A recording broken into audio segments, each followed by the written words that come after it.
Hi everyone, thank you for joining us today. My name is Andrea Steppen from iSQI. Please click on your raise your hand button if you can hear me. Great, thank you very much for that. You can lower the hands now. I just want to do a quick introduction of iSQI for those that are new joining us today. iSQI is a leading certification provider with over 15 years of experience.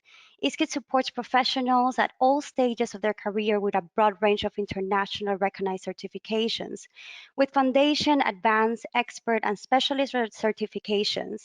As you can see in your screen, from software testing, Scrum, Agile, and much more.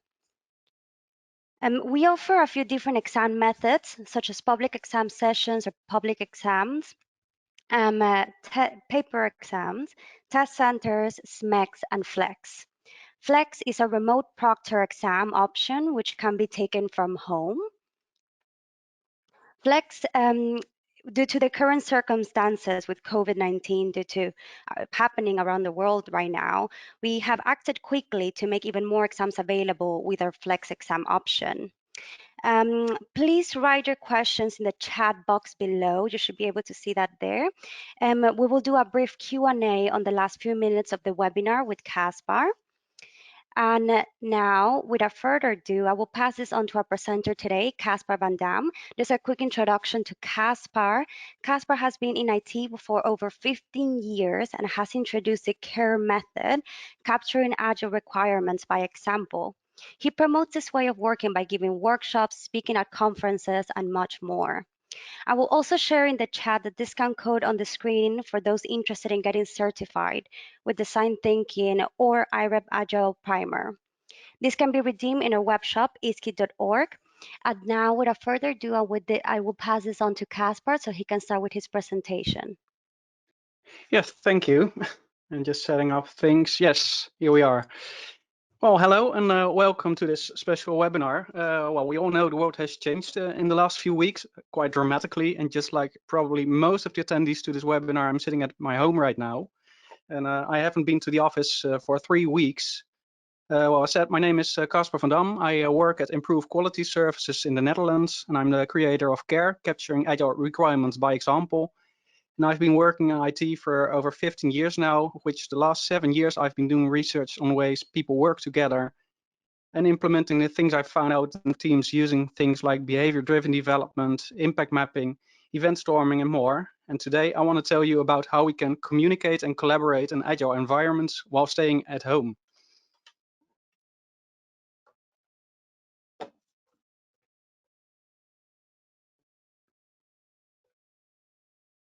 Yes, there we are. I'm having some trouble with the PowerPoint, so it might give some delays every now and then. But let's rewind a few months. Most of us didn't yet know what was to come, and we assumed this coronavirus thing was just going to come and pass without interrupting daily life all that much.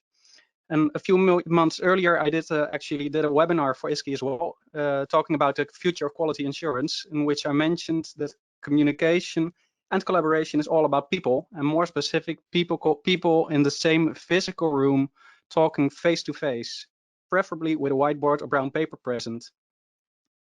If you had asked me back then about working from home, my answer would have been pretty simple. Well, working from home is awesome if you have some concrete things to do, which require a lot of focus. If you need to finish a bit of coding today and no one else is working on the same piece of code, just go home, put on some good music, and make the code in probably half the time it would take when you're doing the same work at the office, where you're bombarded with meetings and people who just need to ask that one small question. But actually working as a team, collaborating as a team, and communicating as a team, doing that from home is for at least, well, I'd say 90 to 95% of teams just impossible. It does not work, simple as that.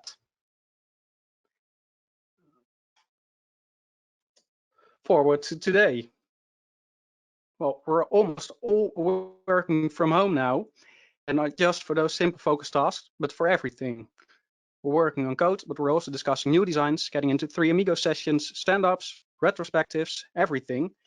And when looking at most teams around me, I see the same thing. It works remarkably well. Most teams have found a way to actually communicate and collaborate while not being in the same room. Well, how is this possible? What has changed? Why was this absolutely impossible 2 months back and a reality today? Well, let's break this thing down and try to find some answers to this. First, let me tell you something about how communication and collaboration between people actually works and how it does not work. Next, I will tell you something about how we humans behave, why we do that, and what we do, and why it's actually so tremendously difficult to change our behavior. Third, I will try and give an explanation why we are able to change almost everything we knew about communication and collaboration now while we're facing the coronavirus. And finally, I would like to discuss what we learned from this experience, because yes, this whole pandemic thing is a nightmare, but it doesn't mean we can't take some good things out of it as well. Things that might actually improve the way we live and work after this whole crisis is over.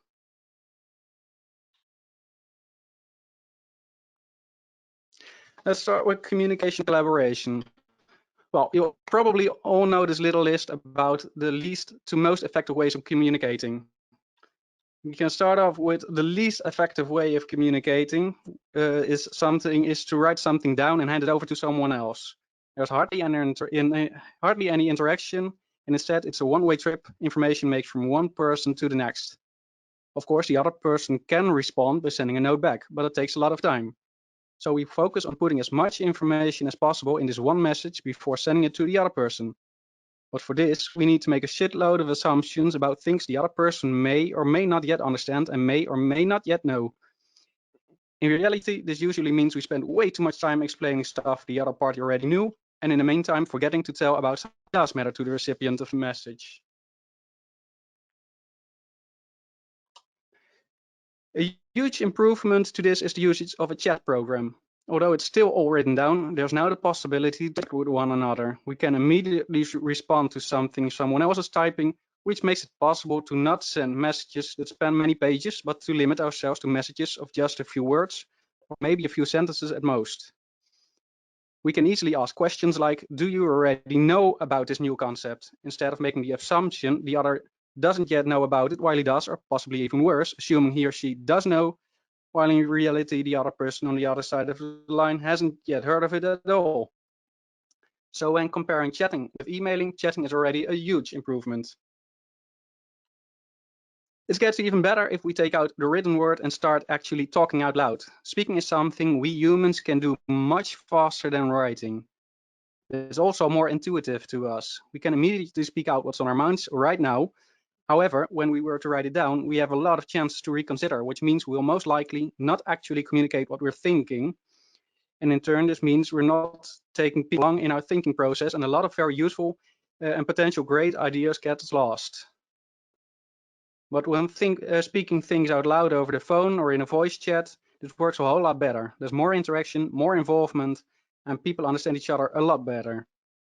But what we're still missing is visual information. We cannot see the person we're talking with, which means a lot of nonverbal communication gets lost. On the phone, it may, for instance, still be very hard to know if someone else is being serious or making a joke. As a result, we start making assumptions about what the other person probably means instead of actually knowing what the person means. When we add video in the mix, it's a lot easier to get a view of what people are trying to say, even if they're not actually saying it right. Or even less assumption and communication, and thus collaboration improves. But of course, we can top this by meeting face to face in the same physical room.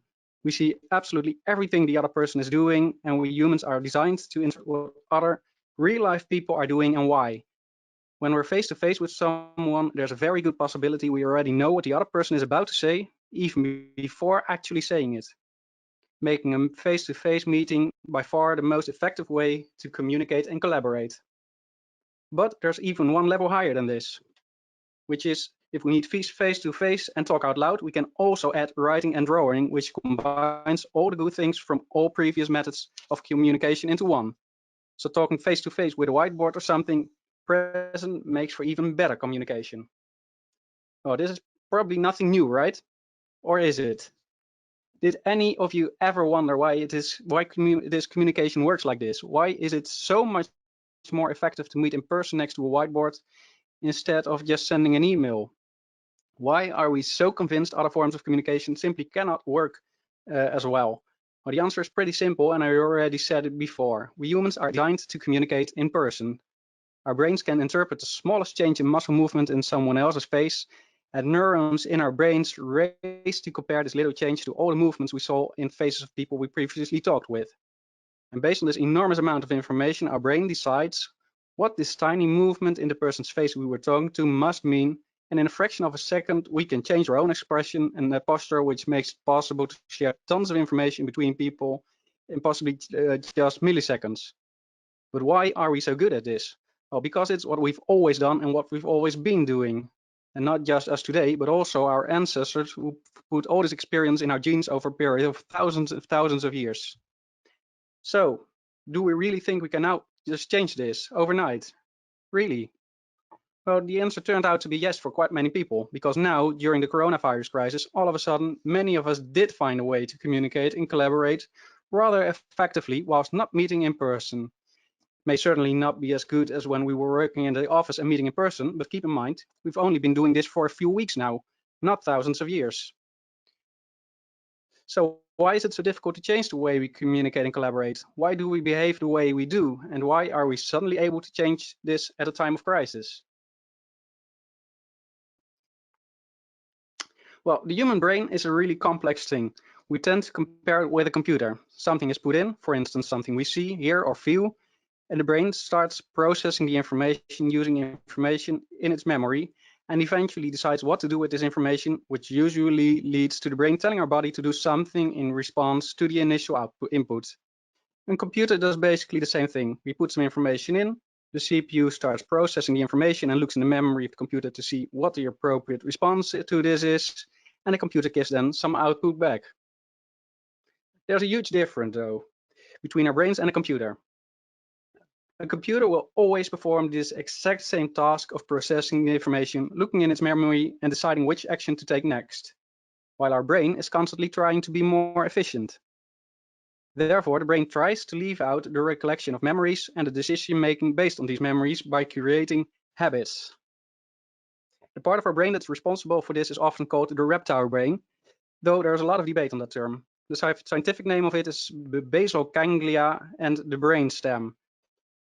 And from an evolutionary standpoint, it's the oldest part of our brain, and it's responsible for primitive drives like hunger, thirst, and sexuality, basically the things needed to survive.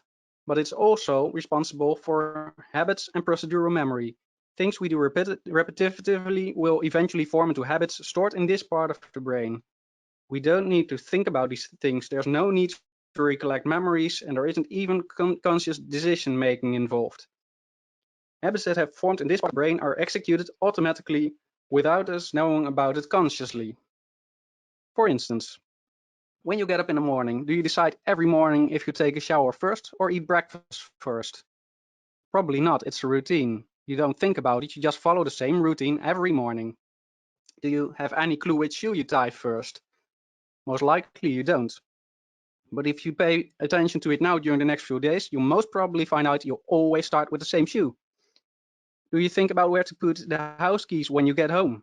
Do you need to think the next day where you've put them when you go out again? Probably not. These are all habits formed by your basal ganglia. Or do you ever think about how to get your car out of the driveway? It's just something you do, though you surely must remember how incredibly difficult it was during your driving lessons. So any idea how you're keeping your bike straight or driving it? Probably not. But if you try to do this on a bike that's the steering the other way around, you won't be able to stay on that bike for even a few seconds. I'm sure most of you have seen this video before. It's now on the screen. And if not, look it up on YouTube by Backwards Brain Bicycle. Well, a lot about this we found out by studying the brain of one Eugene Pauly, who lost the ability to remember anything new as a consequence of a virus that destroyed part of his brain. He couldn't even remember his own kids, but he was perfectly capable of executing his daily morning routines. And as it turned out, he was even very capable of learning new routines, even though he couldn't consciously remember them. So after he moved to a new house, he couldn't remember where the kitchen was in this new house. But if he got hungry, he just stood up, walked to the kitchen, and grabbed a jar of nuts on the shelf where this jar was always standing. A routine was formed. Really fascinating stuff, or at least I think so. But why is it useful to know that most of our behavior isn't about conscious decisions our brain makes, but about habits and routines? Simply put, our brain isn't made to function in a 21st century office environment. Our brain is still stuck in the time when we humans were hunters and gatherers. We followed the same routines every day, and whenever something changes, our brain sends out a signal of a possible threat. When we follow the routines, we have our brain feed us dopamine, the happy hormone. We feel good about what we're doing and we crave for the reward it will inevitably get us. So say we're picking berries and we feel good because this is something we do every morning and it provides healthy food for ourselves and our family. But when something changes, our brain notices even before we consciously notice it, and it starts producing cortisol, the stress hormone. A fight or flight reflex is triggered because that change could be a dangerous predator lurking behind one of those berry bushes. To cope with the constantly changing environment in our current offices, we develop new habits, and not just personal habits like getting coffee before starting up a computer, but also team habits and organizational habits. Every team and every organization has a huge set of rather strict habits we follow, even though we often don't even notice them being present. Think of the things you tell a new employee when telling him about his new working place. They're often not the things you can find in the documents that are handed out to new employees and who hardly anyone ever reads. They are about the habits and structures that have developed over time within the organization. About that one colleague you better not argue with because he thinks he's always right. About that one person at administration that always helps you get new post-its. Or about the fact this organization uses email more than other means of communication, which has actually turned into self-fulfilling prophecy because we keep telling this to everyone. It's about the fact you should not discuss things with that one other department, etc., etc. And in this environment, we introduce the agile way of work, which is all about agility and about constantly adapting to change. Needless to say, this is giving stress to our brains and it makes any team or organization struggle to stay afloat. But when implemented right, it can actually work. When we make a habit of constantly adapting to change, and that's exactly what we've been doing and what has made Agile quite successful the last years. And we found out that this works best when teams are in the same room with a single focus, which is why most Agile teams have developed very structured ways to streamline this communication with a number of predetermined meetings like daily stand-up, planning meetings, refinement sessions, retrospectives, etc. All done at predetermined moments in time following certain patterns. So even in this constantly changing world, we managed to find a way to keep our brains producing dopamine instead of a constant stream of cortisol. We worked very hard to achieve this and it makes us happy. So we don't want this to ever change, period. Enter the coronavirus. There's no need to explain that the coronavirus changed everything. All of a sudden, we were forced to work from home. We can no longer use this efficient face-to-face communication we know is the most effective way communication as stated before. But surely we're able to find a way to make other forms of communication work, right? Well, in normal circumstances, I would say no. The fact that we have put our faith in less effective ways of communication isn't the real threat here. The fact that we have to throw all our working habits overboard, that's the real threat. Gone is the usual morning routine, which includes the trip to work. Gone is the habit of taking a coffee at the coffee corner at work before turning on the computer. We don't gather around a screen together to do our daily stand-up meeting anymore. All meetings have to change because they were all built out of habits which were very effective when meeting in person, but not when working remotely. These huge amounts of change are not something we humans can handle very well. It's a threat. It produces cortisol and we enter the fight or flight mode, if we want to or not. In this mode, we produce adrenaline and our vision actually narrows to focus on a particular threat and all creative juices disappear entirely. Basically, it entirely disables our ability to adapt to change, and it makes agile working thus simply impossible. But most of us have experienced by now we actually did make it work. Most teams found a way to keep on working from home, often within just a few days. How is this possible? It contradicts everything I've been here up till now. The thing we've been experiencing is the power of a crisis. These aren't normal circumstances, and a crisis can be an incredibly powerful motivator to change things, even habits. This is caused by two things. First, the crisis itself is already a major change. We're not facing things like this every day, so since everything is already changing, we already feel the stress and thus the effects of cortisol and adrenaline. And this is taking a toll. But we know we can't change the fact that the crisis is there, so we try to find ways to cope with the situation to lower our stress levels. One very efficient way to do that is humor. I'm sure everyone saw the enormous quantities of memes, cartoons, movies, pictures, etc., making fun of the situation we're currently in. And it is likely even the serious WhatsApp group from work was all of a sudden used to send these jokes to one another. This may feel like all fun and play, but in fact it's a survival mechanism that kicks in. We don't like stress for a long time, simply because it's exhausting and even harmful to our bodies. For instance, when we are facing stress for a very long time, this may even result in our brain actually shrinking and causing memory loss. In other words, we were forced to find a way to cope with a lot of stress caused by major changes in our daily life. And given this situation, the addition of some more changes at work doesn't really feel like such a big deal anymore. We are now in a flow where we're able to deal with changes and the stress it is causing us, and we don't do this alone, but together with friends, families, colleagues, basically everyone. Which brings me to the second cause.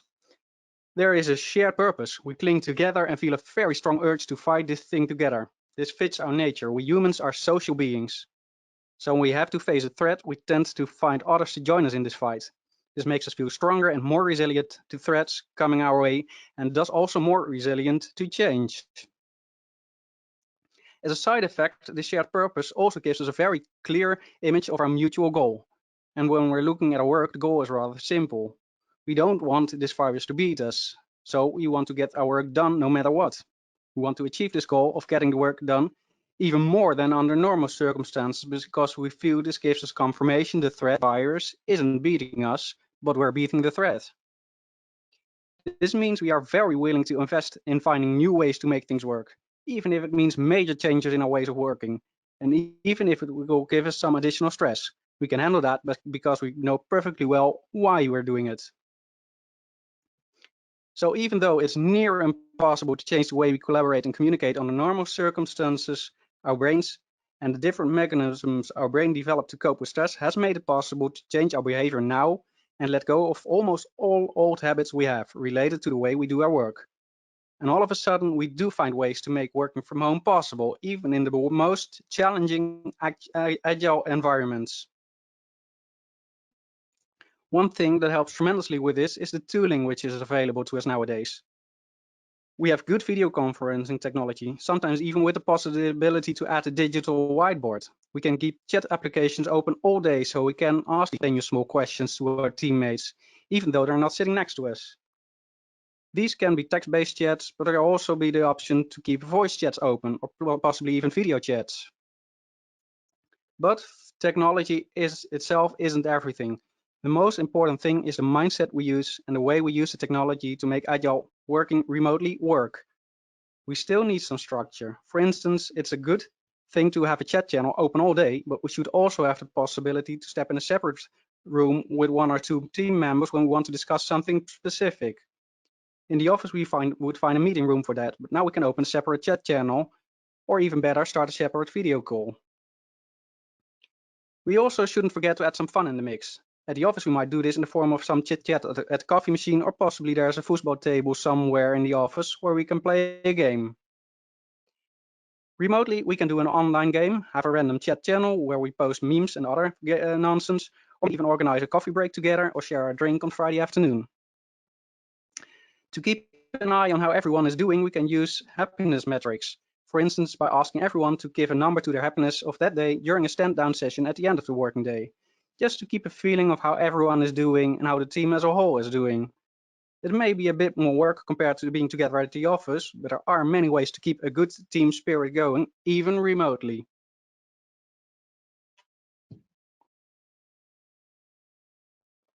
Now, what can we learn from this? Our behavior has changed. We're no longer limited by the habits we created as individuals and as teams and organizations. We are now able to do our work while staying at home. And even though most of us would very much like to go back to the office soon and speak with friends and colleagues face to face again, we also see many benefits of working from home. We don't have to travel, which saves us time. But we also prevent traffic jams from forming, and let's not forget about the CO2 we're saving by traveling less.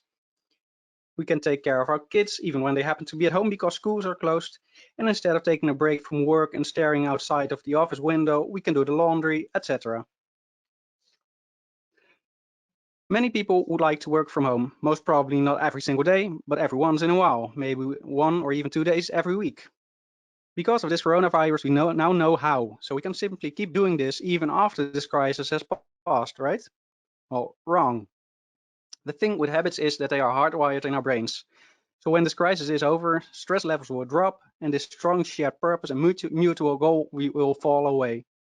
Our brain will start to feel comfortable again, and whenever it senses the cue to start one of the old habits, it will automatically go back to these old routines.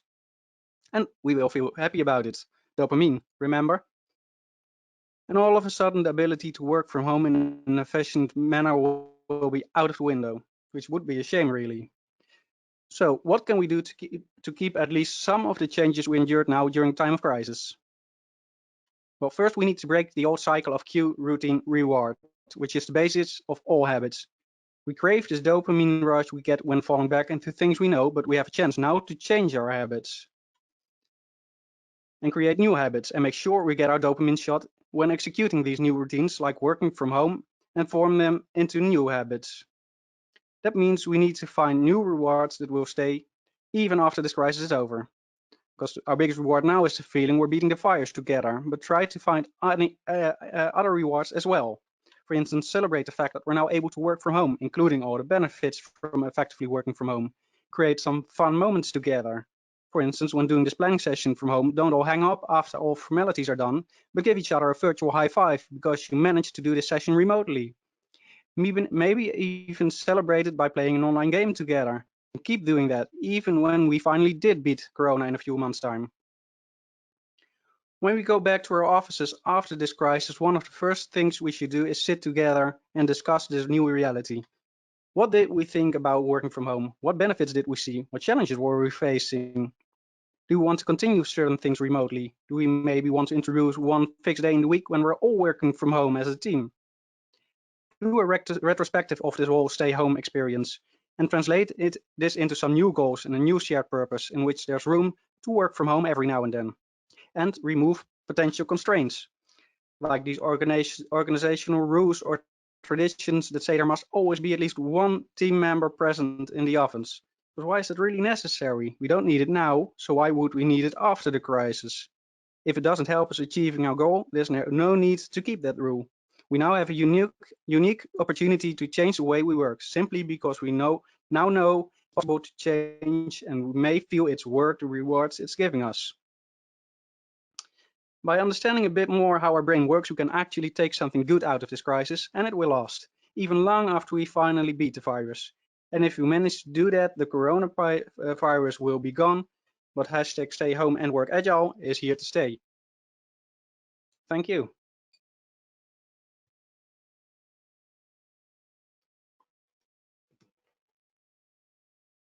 Are there any questions?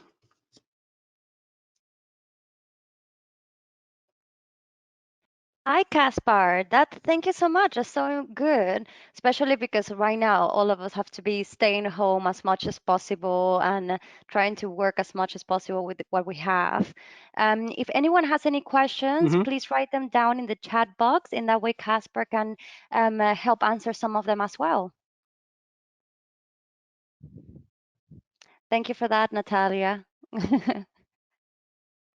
Thank you.